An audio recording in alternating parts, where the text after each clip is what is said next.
Okay, so are you ready to dive into some seriously mind-bending sci-fi? Let's do it. We're talking Blindsight by Peter Watts. This isn't your typical alien encounter story. It's like Watts took everything we think we know about consciousness, perception, what it means to be human, and just threw it out the airlock. It's true. It's one of those books that makes you question everything. It makes you wonder, what if our way of experiencing the world, like the way we see things, isn't the only way? What if there's like a whole spectrum of seeing that we're just totally blind to? And Watts doesn't ease us in? No way. He throws us right into the deep end with Siri Keeton, our main character. He's a synthesist, someone who can understand incredibly complex systems. But Siri has this condition, blindsight, which adds a whole other layer, a whole other dimension to the story. In Blindsight in the book, it's more than just a medical condition, right? It's like this metaphor for the limitations of how we perceive the world as humans. Siri, he had this radical surgery that altered how he experiences the world. And it makes us as readers ask ourselves, what does it even mean to truly see? Like, what does that even mean? So we've got this protagonist dealing with these huge questions about consciousness, about perception, and he's stuck on a spaceship with this crew, and they all have these unique and kind of unsettling abilities. We've got Sarasti, and he's, get this, a vampire, but not your typical Dracula. Yeah, not even close. Yeah. Sarasti is like this representation of a cold, almost alien perspective on humanity. Right. He's got these enhanced senses, these predatory instincts, and it makes you question our place in the universe. It's like, is humanity just another species to be exploited? Yeah. Maybe even consumed in the grand scheme of things. It's unsettling, for sure. Then there's the gang. The gang is a multiple consciousness entity sharing a single body. Talk about an identity crisis. Oh yeah, the gang is fascinating. They embody this idea of fluid identity, challenging what we think it means to be an individual. Every time they interact with someone, it adds this layer of complexity. Like, it reminds us that there are ways of experiencing the world that are just completely different from our own. And maybe we don't, and maybe we can't fully understand them.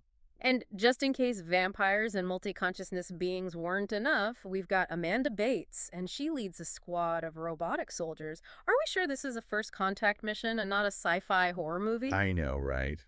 But the robotic soldiers, they bring up these really important questions about the future of warfare and the ethics of artificial intelligence.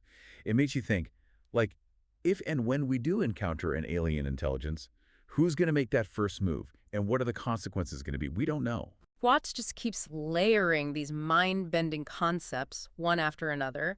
He brings up Cotard's syndrome. It's this rare condition where people are convinced they're dead. And then he throws in this idea of an existence gauge in the brain, like it's some kind of biological indicator of whether or not you're real. It's wild. It's like he's highlighting how fragile our sense of self really is. Right.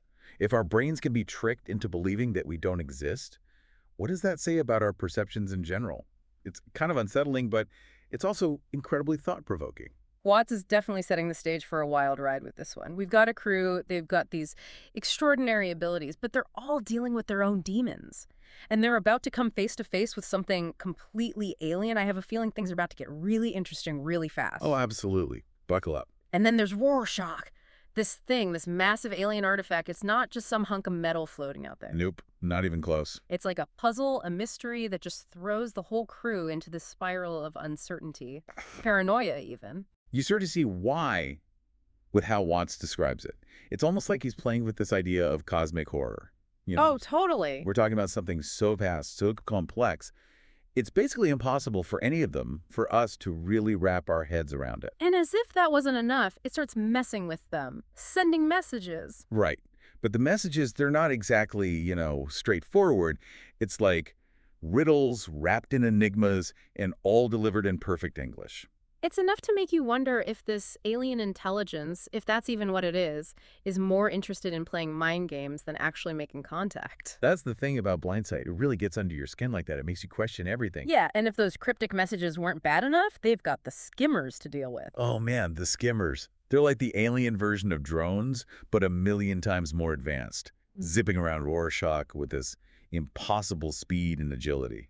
Every time they think they're getting close to understanding, Watts pulls back another layer, and it's something even stranger, even more unsettling than the last. It's like this constant reminder that we're not dealing with just another life form here. We're dealing with something that operates on a whole other level. A level we may not even be equipped to understand. Exactly. And then there's the whole thing with the Theseus, their ship. It's constantly being repaired, parts swapped out, upgraded. Yeah. So at what point does it stop being the original ship? It's like that old philosophical question, right? Okay. If you replace all the parts of a ship, is it still the same ship? Exactly. But in the context of Blindsight, it becomes this metaphor for identity, for change. If this ship is constantly evolving, is it even right to call it the same entity? It's a question that really makes you think, especially in light of all the other weird stuff going on in the book. It's like Watts is holding up a mirror to humanity, making us question our own sense of self, our own place in the universe. And in the face of the unknown, that can be a terrifying thing to confront. And as if Rorschach, being this big mysterious thing, wasn't enough, going inside, that's when things go from weird to straight up unsettling. Oh yeah, imagine like you're walking into a fun house, but it was designed by something that doesn't even think like a human. It messes with your senses, makes you question what's real. That's Rorschach on the inside. Hallucinations, feeling watched, like something's messing with you. And in the middle of all that, that's where they find the scramblers. These things are alive, right? But not intelligent. It's confusing. That's the thing about them. They're described as these biological things, but not sentient, not in any way we'd recognize. Driven by pure instinct, but instincts that are completely alien So if they're not smart, why are they so creepy? because they break all the rules. They don't care about our ideas of life, intelligence, purpose. It's like Watts is saying, hey, what if we've got it all wrong? What if we're so busy looking for intelligence like ours, we miss something else entirely? It's like staring into the void, but it's not empty. It's full of something we don't get. Right. And this is where the crew really starts losing it. Paranoia, distrust. They were already on edge. Now they're in a place that feels like a nightmare. Even Cunningham, he's the biologist. Even he cracks. He comes up with that theory, right, about consciousness being like a glitch, keeping us from seeing reality straight. Cunningham's theory, it's wild, but it gets at what Blindsight is all about. What if being self-aware, being human, isn't some big advantage? What if it's holding us back from something bigger? And the whole time, Saresti, the vampire, he's watching this all go down, and he's just cold. Like he's seen this movie before. I was like this cosmic pragmatist, right? Yeah. Sees the universe as this brutal, uncaring place, and we're just along for the ride. His whole vibe, Yeah. it adds to how high the stakes are. Like this isn't just about figuring out some alien puzzle. This is about survival, maybe even on a species level. And then Siri, our narrator, he starts losing it. Hallucinations get worse. He doesn't even know who he is anymore. Which makes you question everything you're reading. Yeah. Right? If the guy telling the story can't trust his own mind, how can we? So what happens? Things get intense. Mutiny, a desperate escape. And that's not even the half of it.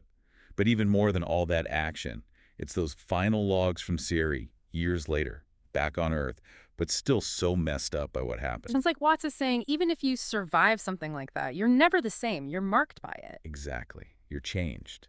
And it makes you question everything. Because if that's the kind of stuff that's out there, what does it say about us, about reality itself? That's what Blindsight leaves you with. That and a whole lot to think about. Well, I know I'm going to be thinking about this one for a while. Me too. It's a must-read for sure. Until next time, keep exploring, keep those minds open, but maybe keep a light on, just in case.